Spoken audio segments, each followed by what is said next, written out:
दे से the faith can move the mountains, यानी विश्वास अगर आपको है तो आप पहाड़ को भी हिला सकते हो। दोस्तों, ये जो दुनिया चलती है विश्वास के दम पे चलती है। हम इनको तो जानते ही होंगे, दशरथ मांझी एक विश्वासी था जिसकी बदौलत उन्होंने पहाड़ को चीरकर एक रास्ता तैयार कर दिया।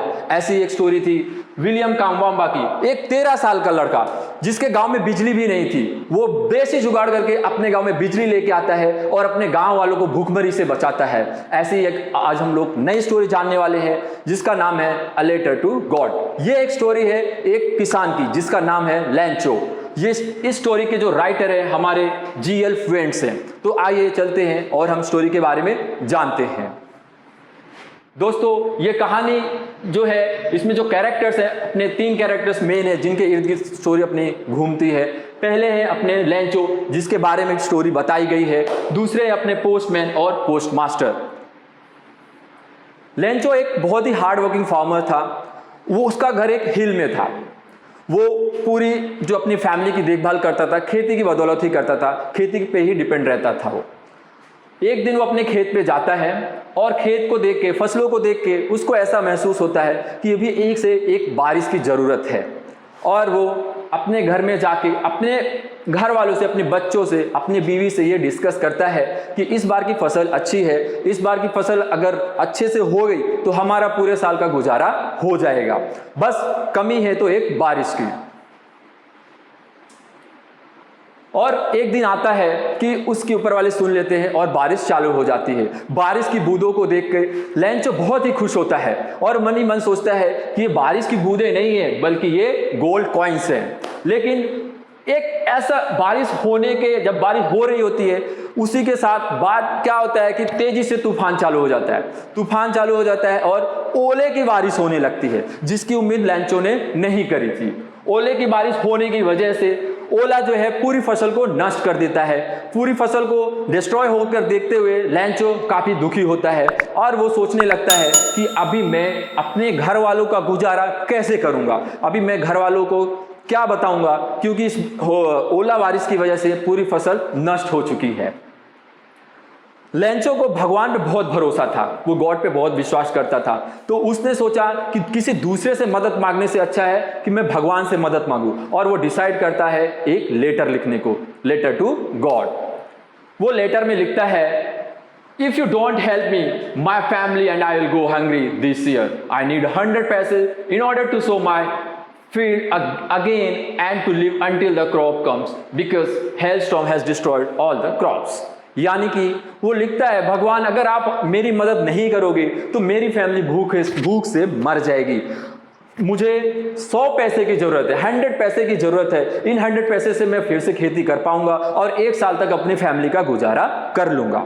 उसे इतना विश्वास था कि जो मैं लेटर लिख रहा हूं उस लेटर के अगेंस्ट में गॉड मेरी हेल्प जरूर करेंगे।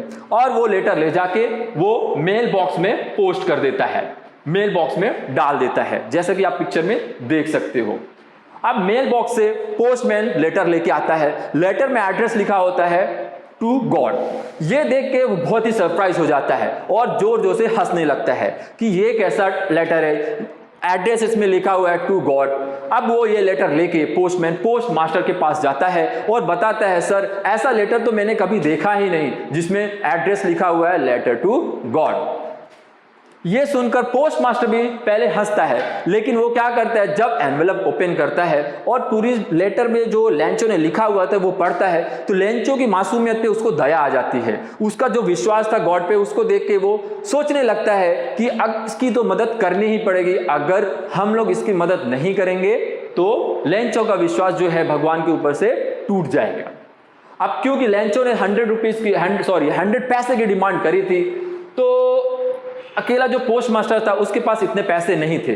तो वो सोचता है कि जो मेरे कलीग्स हैं, जो हमारे साथ काम करने वाले हैं, उनके पास जाता है और उनसे मदद मांगता है एज अ चैरिटी, ताकि वो लैंचो की मदद कर पाए।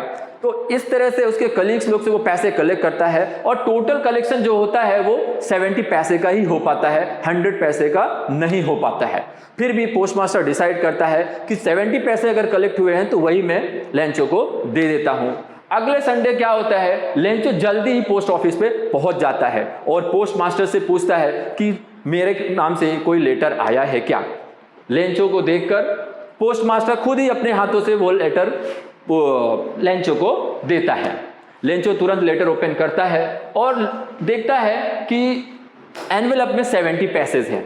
उसको देखकर लेंचो को गुस्सा आ जाता है और वो ऐसा बोलता है कि God could not have made a mistake nor could he have denied me what I had requested. भगवान जो है, भगवान से गलती नहीं हो सकती है और ना ही वो मेरी मदद करने से इनकार कर सकता है। वो तुरंत विंडो के पास जाता है, एक वापस से लेटर लिखता है और लेटर लिखता है और लेटर को ले जाके वापस मेल बॉक्स में पोस्ट कर देता है। ये सब पोस्टमास्टर देख रहा होता है। अब पोस्टमास्टर जब लेंचो लेटर को मेल बॉक्स में डालकर निकल जाता है, पोस्टमास्टर वापस मेल बॉक्स के पास जाता है और वहां से लेटर निकाल के पढ़ता है।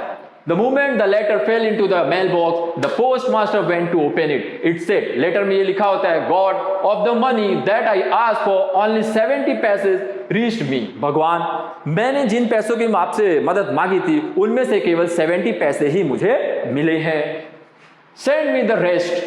बाकी के जो पैसे वो मुझे भेजो, लेकिन इस बार आप मेल के थ्रू मत भेजना, मुझे डायरेक्ट भेजना, मुझे डायरेक्ट घर पे भेजना मेरे, क्योंकि ये जो पोस्ट ऑफिस पे काम करने वाले बंदे वो बहुत ही क्रूक हैं, बहुत ही बदमाश है। यानी वो ये कहना चाहता है कि जो 70 पैसे मिले तो 30 पैसे कम मिले, तो उसका ऐसा मानना था कि 30 पैसे इन लोग ने निकाल लिए होंगे जिसकी वजह से मुझे 70 पैसे ही मिले। तो ये था विश्वास लेंचो का गॉड के ऊपर। हालांकि आपने नोटिस करा होगा जब वो लेटर पढ़ता है तो जरा सा भी सरप्राइज नहीं होता है, क्योंकि उसको पूरा भरोसा था कि भगवान जो है, गॉड जो है, वो मेरे लेटर का जवाब देंगे। तो बच्चों, पार्ट 2 में आज हम लोग वर्ड मीनिंग्स करेंगे और कुछ इंपॉर्टेंट क्वेश्चंस करेंगे जो कि हमारे बोर्ड एग्जाम में पूछे जा सकते हैं। वर्ड मीनिंग्स जो है पेज वाइज हमने अरेंज करा है, आप अपने टेक्स्ट बुक में देख सकते हो। जैसे कि एंटायर का मतलब होता है कंप्लीट। हार्वेस्ट मतलब खेती करना, कटाई करना, यानी कि फसल हो गया। फिर दूसरा आता है अपना डाउनपोर मीन्स कि हैवी रेन, जब हैवी रेन होती है तो उसको डाउनपोर बोला जाता है। इंटीमेटली मतलब होता है थॉरली मीन्स कि पूरी तरह से। पेज नंबर 4 में आपको मिलेगा प्रिडिक्ट, कोई भी चीज़ हम प्रिडिक्ट करते हैं यानी अंदाज़ा लगाते हैं, तो प्रिडिक्ट का मतलब हो गया से इन एडवांस यानी भविष्यवाणी करना। फिर उसके बाद आता है ड्रेप्ड का मतलब है ड्रेस्ड या कवर्ड, ढका हुआ। हेलस्टोन्स मीन्स हो गया फ्रोजन रेन या ओले की बारिश जब होती है तो हम लोग बोलते हैं हेलस्टोन्स। फिर उसके बाद आता है रिसेंबल का मतलब होता है जब जैसे दो आदमी है जिनकी शक्ल मिल रही होती है तो हम बोलते हैं they are resemble to each other, मतलब क्या है कि शक्ल का मिलना। एक्सपोजिंग का है खुला छोड़ देना। Living uncovered. फ्रोजन मतलब जमे हुए। लोकस्ट मतलब टिड्डी, ठीक है। फिर इसके बाद पेज नंबर 5 में आप देखोगे सॉलिटरी मीन्स होता है अकेला। अब यहाँ पे एक बहुत इंपॉर्टेंट वर्ड लिखा है, देखो कोसाइंस का मतलब क्या होता है? मोरल सेंस ऑफ राइट और रॉन्ग, अंतरात्मा। यानी कि सब टाइप्स ऐसा होता है, ऐसे केसेस आते हैं हमारे पास कि हमें अंदर से लगता है कि राइट है कि रॉन्ग है, तो हमारी जो अंतरात्मा बोलती है उसके हिसाब से हम डिसीजन लेते हैं, तो उससे रिलेटेड ये वर्ड है अपना। फिर आता है एमिएबल मतलब दयालु या हृदय। नेक्स्ट है एमिएबल का मतलब दयालु हृदय। फिर पेज नंबर 6 में आएंगे हम लोग रेजोल्यूशन मतलब पक्का इरादा। फिर आता है ऑब्लाइज्ड मतलब मजबूर होना। चैरिटी दया उदारता, ये वर्ड तो बहुत ही कॉमन है, हम लोग सुनते रहते हैं। फिर इसके बाद आता है स्लाइट टेस्ट मतलब वेरी लिटिल या बहुत कम। डिनाई मतलब इनकार करना, किसी चीज़ से मना करना। अफिक्स मतलब होता है लगाना।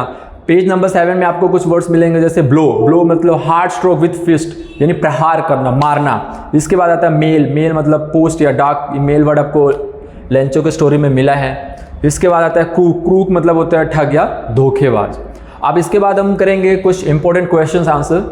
एक्चुअली क्वेश्चन का आंसर देना बहुत ही सिंपल है अगर हमें स्टोरी पता है, स्टोरी की समरी अच्छे से पता है। खाली 2 चीज़ें हमें आनी चाहिए। पहली चीज़ तो वोकैब हमारा स्ट्रांग होना चाहिए, अगर हमारा वोकैब स्ट्रांग है, और दूसरा हमें ओन वर्ड्स में अपने जो थॉट्स हैं वो लिखने आने चाहिए। तो वो कैसे आएगा? वो 2 चीज़ों से आएगा। एक तो आप अपना वोकैब स्ट्रांग करो और दूसरा थोड़ा सा टेंस के लिए मेहनत करो। कभी टाइम मिलेगा तो हम टेंस में भी वीडियो बनाएंगे। तो ये अगर ये 2 चीज़ें आपकी स्ट्रांग है ना तो आप ओन वर्ड्स में आराम से आंसर कर सकते हो, कोई बड़ी चीज़ नहीं है।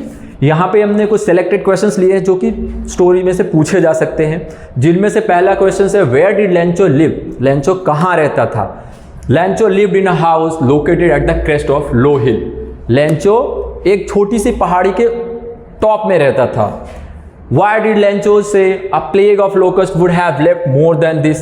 लेंचो ऐसा क्यों बोलता है कि जो लोकस्ट है, टिड्डी का, जो अभी हमने पढ़ा है वोकैब में कि लोकस्ट का मतलब होता है टिड्डी, जो टिड्डियों का झुंड है ना वो इससे ज़्यादा छोड़ के जाता। मीन्स कि जब बारिश होती है, बारिश में उसका इतना सारा नुकसान हो जाता है कि वो रिग्रेट करते हुए बोलता है कि यार इससे ज़्यादा तो अगर लोकस्ट भी छोड़ के जाते, बारिश ने तो कुछ छोड़ा ही नहीं।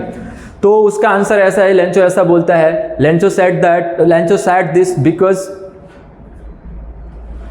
यहाँ पे स्पेलिंग मिस्टेक है, Lencho said this because he was extremely sad and disappointed to see his entire field of ripe corn with its flowers ruined by the hailstorm. Lencho ऐसा इसलिए कहता है कि जो बारिश के साथ साथ जो हेलस्टॉर्म चालू हो जाता है, हेलस्टॉर्म्स की वजह से उसकी पूरी फसल डिस्ट्रॉय हो जाती है, और वो दुखी होकर ऐसा बोलता है कि इससे ज़्यादा तो जो टिड्डियों का झुंड होता है वो भी छोड़ के चला जाता। फिर अगला क्वेश्चन है अपना, it's really getting bad now, what according to Lencho was getting bad. हमने जब स्टोरी पढ़ा तो उसमें by strong wind the wind brought a large hailstones that were as big as new silver coins and threatened ruin his crop. Actually बारिश देख के, जब starting में बारिश होती है तो लेंचो उसे देख के काफ़ी खुश होता है, लेकिन बारिश के साथ साथ क्या होता है, काफ़ी तेज़ी से तूफान चलने लगता है, और तूफान चलने के साथ साथ हेलस्टोन्स यानी ओले की बारिश होने लगती है, और ये देखकर वो काफ़ी डर जाता है, घबरा जाता है। तो ये वर्ड बोलता है, it's really getting bad now, क्योंकि हेलस्टोन्स गिरने से उसकी फसल क्या होने लगती है, डिस्ट्रॉय होने लगती है। तो क्योंकि आपने स्टोरी पढ़ा है तो आई होप कि आपको आंसर्स बहुत ही आसानी से समझ में आ रहा होगा। नेक्स्ट क्वेश्चन है, what was Lencho's only hope, यानी जब फसल डिस्ट्रॉय हो जाती है तो लेंचो की आखिरी उम्मीद किससे रह जाती है, क्या बचती है।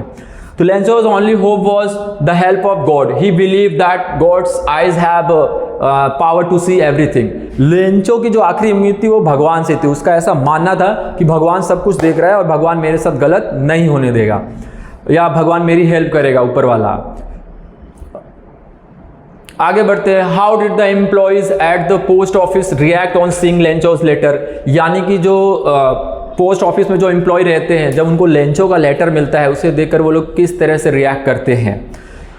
तो to see Lencho's letter address to God, the post master and his employees were shocked, they found it very amusing and started to laugh after reading it. However, the postmaster immediately got serious and admired the man's strong faith. तो जब Lencho का letter देखते हैं और उसमें address लिखा रहता है लेटर टू गॉड, तो गॉड का एड्रेस देख के जो एम्प्लॉय रहते हैं वो हंसने लगते हैं, उन्हें मतलब हंसी आ जाती है कि ये कैसा लेटर है। और जब लेटर वो लोग ओपन करते हैं, पोस्ट मास्टर जब लेटर पढ़ता है तो लेटर पढ़ के वो क्या हो जाता है, लेंचो की जो फेथ रहती है, लेंचो का जो फेथ रहता है गॉड पे, उसको एडमायर करता है, उसकी प्रशंसा करता है वो, और उसकी हेल्प करने के लिए प्लान करता है वो अपने एम्प्लॉय के साथ मिलके। आगे आता है, what did write his in his second letter to God. अच्छा, लेंचो दूसरी बार भी लेटर लिखता है, तो दूसरी बार वो लेटर में क्या लिखता है, in his second letter he made a request to God for sending the remaining 30 pesos he also requested. Actually क्या होता है, जब फर्स्ट टाइम जब वो जाता है लेटर का जवाब लेने के लिए, तो वो देखता है कि लेटर में 100 उसने डिमांड करी होती है 100 pesos की, लेकिन उसको 70 pesos ही मिलते हैं। तो उसका ऐसा मानना रहता है कि जो एम्प्लॉयज़ हैं वो क्या है, उन्होंने 30 पैसे उसमें से 30 pesos वहाँ से निकाल लिए होंगे। तो दूसरी बार वो लेटर में लिखता है कि गॉड इस बार पैसे मेल में ना भेज के डायरेक्ट मुझे भेजना। तो दूसरी बार लेटर में उसका ये लिखना होता है। तो ये कुछ इंपॉर्टेंट क्वेश्चंस थे दोस्तों, जो कि आपके लिए बहुत ही हेल्पफुल रहेंगे। ये पूरे के पूरे क्वेश्चंस जो हमने सुने अभी, ये सारे की सारी चीज़ें हम स्टोरी में ऑलरेडी पढ़ चुके हैं। तो यानी स्टोरी का अगर समरी हमें समझ में आ गया है, हमारी वोकैब स्ट्रांग है, और हमें ओन वर्ड्स में थोड़ी प्रैक्टिस करनी पड़ेगी, और ये चैप्टर हमारा आसानी से हो जाएगा। Thank you.